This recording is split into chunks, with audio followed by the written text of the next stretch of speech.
สวัสดีทุกคนมาเปิดไพ่ไปรีวิวเฮิร์นก่อน มีคนขอมาหลายคนให้รีวิวเฮิร์นให้เบิ่งนี่เด้อ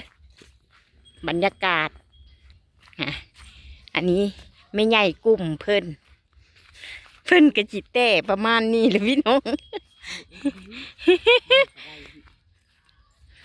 เพิ่นกระจิตแต่ประมาณนี้เลยเห็นบ่เดี๋ยวสิไปรีวิวให้เบิ่งเด้อ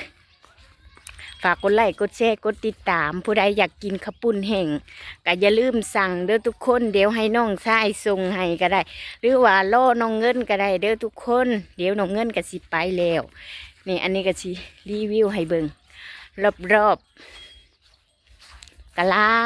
ยพี่น้องกะเม่นกันเข้ามาให้รีวิวให้เบิ่งอันนี้ก็สิเป็นหน้าบ้านเด้อทุกมาเปิดไฟรีวิวก่อน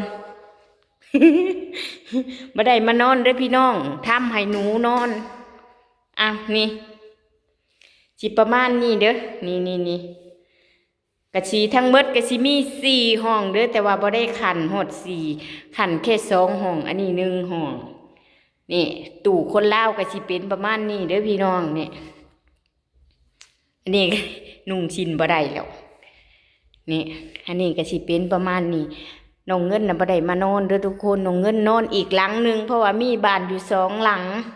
อันนี้นะเฮ็ดให้แมงแมลงสาบมันมานอน